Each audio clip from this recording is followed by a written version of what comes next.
Parallel resonance circuit chapter number 16 का ये last topic है सब्जेक्टिव के लिहाज से। स्मार्ट सिलेबस के मुताबिक इसके बाद आपके सिर्फ दो टॉपिक रह जाएंगे और वो रीडिंग वाले टॉपिक हैं। एक 3 फेज ऑफ एसी वाला टॉपिक है और एक आपका इलेक्ट्रोमैग्नेटिक वेव्स का इंट्रोडक्शन है। सिर्फ ये दो चीज़ें रहेंगी।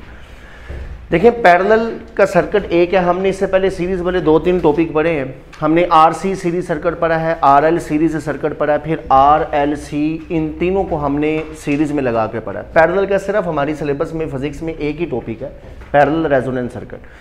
रेजिस्टेंस, कैपेसिटर, इंडक्टर, इन तीनों को पैरेलल तरीके से कनेक्ट किया है विद अल्टरनेटिंग सोर्स, जिसकी फ्रीक्वेंसी को चेंज किया जा सकता है। अच्छा, अभी इसको चेंज क्यों करना है? क्योंकि हमने पैरेलल सर्किट को रेजोनेंस कंडीशन पर पढ़ना है, हमने इसकी रेजोनेंस करवानी है, तो रेजोनेंस के लिए ना फ्रीक्वेंसी को चेंज करना पड़ता है। पैरेलल सर्किट की सबसे बुनियादी प्रॉपर्टी ये होती है कि इसमें पोटेंशियल की वैल्यू सेम रहती है। पोटेंशियल सेम रहेगा, यानी तीनों एलिमेंट के अक्रॉस जो पोटेंशियल है ना, कैपेसिटर, इंडक्टर और रेजिस्टेंस, इन तीनों के अक्रॉस पोटेंशियल सेम रहेगा। पैरेलल कोई भी सर्किट हो फिजिक्स में, उसमें पोटेंशियल की वैल्यू हमेशा सेम रहती है। पोटेंशियल तीनों का सेम होगा। कौन सी चीज़ बदलेगी? तो आंसर है करंट चेंज होता है, करंट डिफरेंट होता है। पैरेलल सर्किट में करंट डिफरेंट होता है, वोल्टेज सेम रहती है। तो अगर आप याद करें तो मैंने पिछले टॉपिक में आपको बताया था, पास कर दें, तो पैरेलल सर्किट में पोटेंशियल की वैल्यू सेम रहती है, करंट डिफरेंट होता है। ठीक हो गया। हमने अपने पूरे टॉपिक को अगर एक्सप्लेन करना है ना, देखें पैरेलल सर्किट इस चैप्टर का एक मुश्किल टॉपिक इसलिए है कि इसमें बहुत सारी चीज़ें किताब में उसने नहीं लिखी। उसने इस पैरेलल सर्किट की डायग्राम नहीं बनाई, वेक्टर डायग्राम नहीं बनाई, इंपीडेंस डायग्राम नहीं बनाई। आपको याद होगा कि मैंने पिछले टॉपिक में ना, सीरीज वाले टॉपिक में बताया था कि हाई लो फ्रीक्वेंसी पर सर्किट की नेचर कैपेसिटिव होती है, हाई फ्रीक्वेंसी पर सर्किट की नेचर इंडक्टिव होती है, ये हमने पढ़ा था। पैरेलल के केस में ऐसी कोई चीज़ उसने किताब में मेंशन नहीं की है, लेकिन पढ़ना तो है कि पैरेलल सर्किट लो फ्रीक्वेंसी पर कैसा होगा, हाई फ्रीक्वेंसी पर कैसा होगा। ये सारा एक्स्ट्रा काम है, ये एमसीक्यूज में आते हैं कि पैरेलल सर्किट बताओ कि हाई फ्रीक्वेंसी लो फ्रीक्वेंसी पर कैसा बिहेवियर रखता है, कौन सी चीज़ डोमिनेट करेगी, कौन सी चीज़ है जिसका इफेक्ट ज़्यादा होगा। आप जानते हैं कि एक्स सी का फार्मूला क्या होता है? X C is equal to 1/2 pi F C. इसी तरह से एक्स एल किसके बराबर होता है? X L is equal to 2 pi F into L के बराबर होता है। ठीक है। अब मुझे बताओ कि पैरेलल में चूंकि करंट बदलता है ना, तो मैंने अभी कहा है कि पैरेलल सर्किट की हर चीज़ करंट से एक्सप्लेन होती है।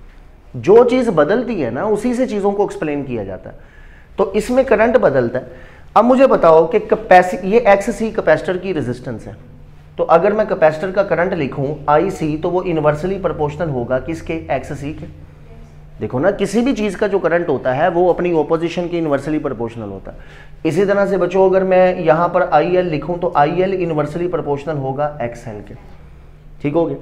अब देखें एट लो फ्रीक्वेंसी, ये बुक के अंदर नहीं है, इसको आपने जो है ना वो नोट करना है। लो फ्रीक्वेंसी पर पैरेलल सर्किट कैसा बिहेवियर रखता है? लो फ्रीक्वेंसी के ऊपर मुझे बताएं, आपने पढ़ा था कि लो फ्रीक्वेंसी पर एक्स सी की वैल्यू ज्यादा होती है एक्स एल से। ठीक है ना, एक्स सी इनवर्सली है फ्रीक्वेंसी के, एक्स एल डायरेक्टली है। अगर फ्रीक्वेंसी कम होगी ना तो एक्स सी ज्यादा होगा, इनवर्स है। तो लो फ्रीक्वेंसी पर एक्स सी की वैल्यू ज्यादा होती है एक्स एल से। जिसकी ओपोजिशन ज्यादा हो ना, उसका करंट हमेशा कम होता है। तो हम लिख सकते हैं आई सी का करंट कम होगा, आई एल का करंट ज्यादा होगा, तो I L is greater than I C. हाँ जी, ये पॉइंट क्लियर हुआ है। जिसकी ओपोजिशन ज्यादा होती है उसका करंट कम होता है, और जिसकी मज़ाहमत रेजिस्टेंस कम होगी उसका करंट ज्यादा होगा। तो बेटा लो फ्रीक्वेंसी पर रिएक्टेंस ऑफ कैपेसिटर ज्यादा होती है रिएक्टेंस ऑफ इंडक्टर से, इसलिए हम लिखेंगे आई एल बड़ा होगा आई सी से। इंडक्टर का करंट बड़ा होगा क्योंकि इंडक्टर की ओपोजिशन कम होती है, तो इंडक्टर का करंट बड़ा होगा कैपेसिटर से। अगर इंडक्टर का करंट बड़ा है तो हम फिर लिख सकते हैं सर्किट में डोमिनेंट पैरामीटर कौन सा होगा? तो आंसर है सर्किट में जो चीज डोमिनेट करेगी वो इंडक्टर होगी। Inductor dominate,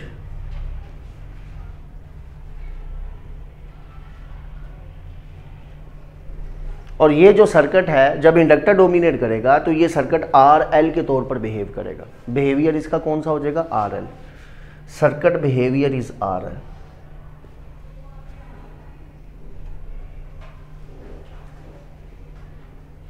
R L circuit. ठीक हो गया। फिर से एट हाई फ्रीक्वेंसी क्या होगा, तो हाई फ्रीक्वेंसी पर,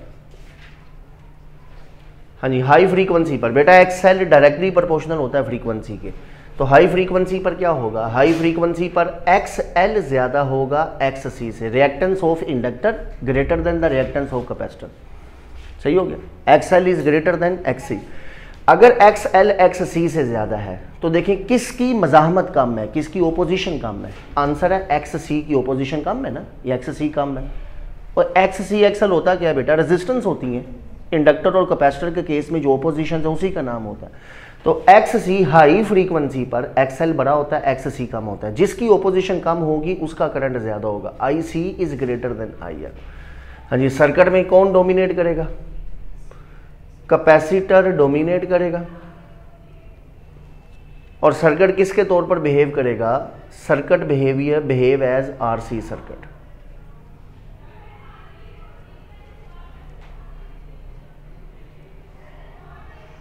हाँ जी, सर्किट आरसी के तौर पर बिहेव करेगा। तो देखो बेटा ये सीरीज से उलट नहीं हो गया, याद रखना पैरेलल सर्किट के अंदर जो हाई लो फ्रीक्वेंसी का बिहेवियर है ना वो सीरीज से उलट होता है। देखो सीरीज में आपने पढ़ा था लो फ्रीक्वेंसी पर कैपेसिटर डोमिनेट करता है, सर्किट आरसी के तौर पर बिहेव करता है सीरीज में। हाई और पैरेलल में हमने देखा कि लो फ्रीक्वेंसी पर सर्किट में इंडक्टर डोमिनेट करता है, आरएल के तौर पर हमारा सर्किट बिहेव करेगा। और हाई फ्रीक्वेंसी पर सीरीज में कैपेसिटर डोमिनेट करता था, इंडक्टर डोमिनेट करता था, पैरेलल के अंदर हाई फ्रीक्वेंसी पर कैपेसिटर डोमिनेट करेगा। तो आप एक चीज ध्यान में रखो बस कि पैरेलल रेजोनेंस सर्किट में हाई लो फ्रीक्वेंसी का जो बिहेवियर है ना वो सीरीज से उलट होगा। आपने सीरीज वाला याद करना है, बस सीरीज वाले को अच्छी तरह ज़हन में बिठाना है। जब सीरीज में जो चीज़ पढ़ोगे ना उसका उलट होगा पैरेलल सर्किट के अंदर, ठीक है। चले ये तो हाई लो फ्रीक्वेंसी का मैकेनिज्म हो गया। अब हम चलते हैं इसकी वेक्टर डायग्राम की तरफ।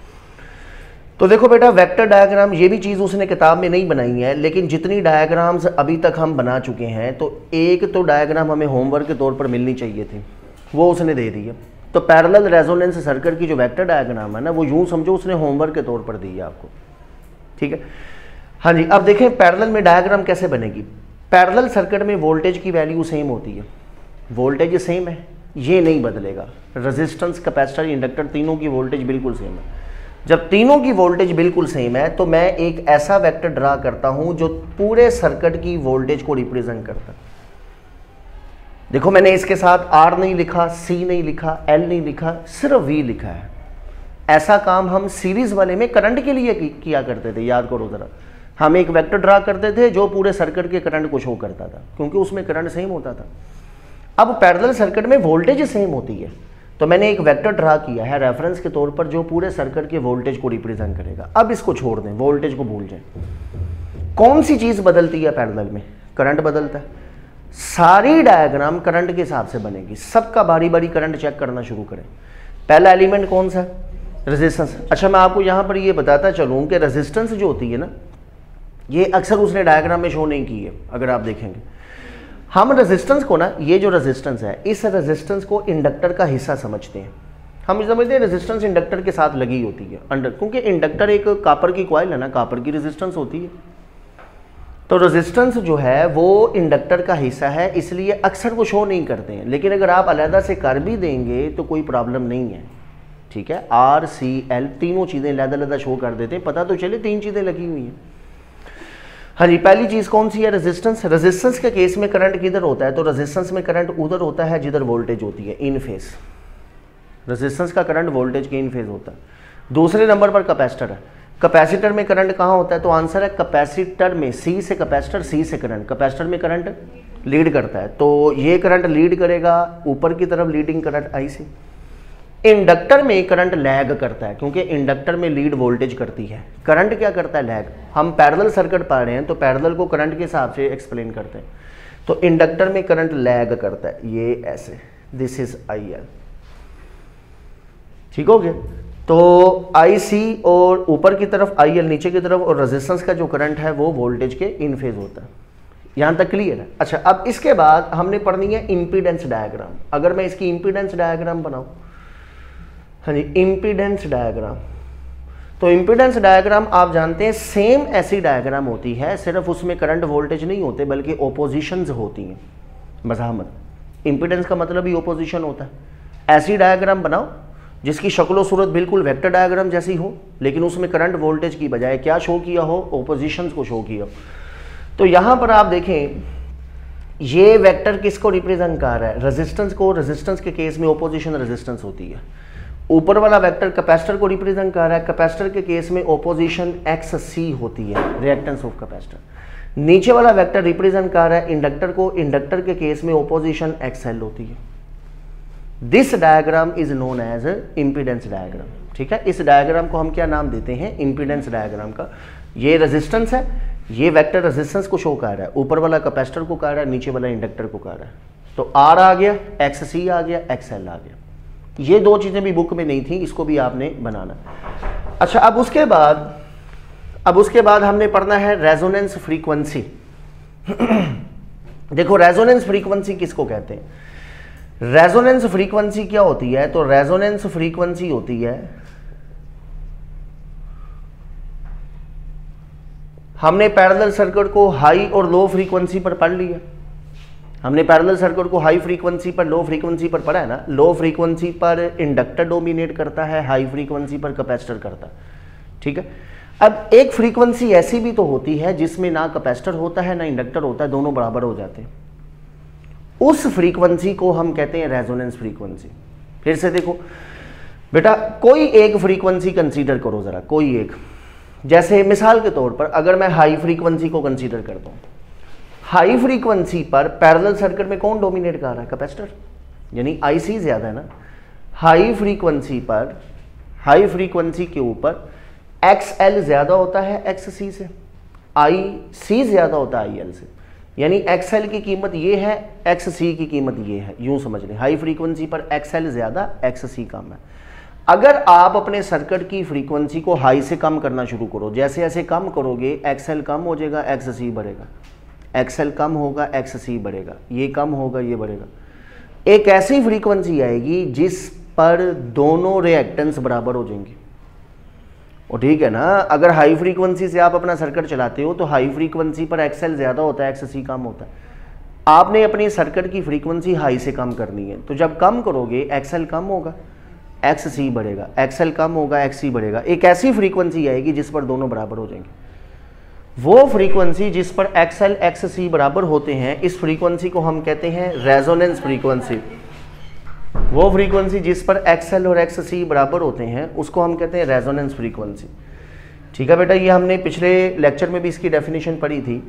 The frequency at which reactance of inductor is equal to reactance of capacitor, this is known as reactance of inductor is equal to reactance of capacitor, this is known as resonance frequency. ठीक है, ये same definition है, same concept है। Series और parallel में दोनों resonance same होती है। वो फ्रीक्वेंसी जिस पर दोनों रिएक्टेंस बराबर हो जाती हैं उस फ्रीक्वेंसी को रेजोनेंस कहते हैं। X L is equal to X C. और क्लियर है ये। अच्छा, अब आप देखें यहां पर कैपेसिटर का करंट किसके बराबर होगा, कैपेसिटर का करंट होता है आई सी इज इक्वल टू ये ऊपर वोल्टेज, ये नीचे एक्स सी। और इंडक्टर का करंट किसके बराबर होता है, I L is equal to ये इंडक्टर की वोल्टेज, ये नीचे एक्स एल। ठीक है बेटा, आई सी करंट, कैपेसिटर का current V over X C, I L V upon X L. V दोनों में सेम है क्योंकि पैरेलल में वोल्टेज सेम होती है। पैरेलल सर्किट में वोल्टेज क्या होती है, सेम होती है। दोनों की वोल्टेज भी सेम है।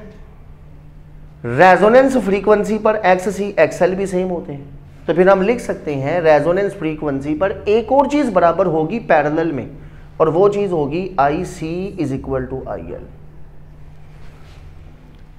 ठीक है बच्चों, सीरीज सर्किट में एक्स सी और एक्स एल के बराबर होने से दूसरी कौन सी चीज बराबर होती थी, वोल्टेज। सीरीज में, क्योंकि सीरीज में वोल्टेज होता था ना, वोल्टेज चेंज होता था, तो वी सी वी एल भी बराबर होते थे।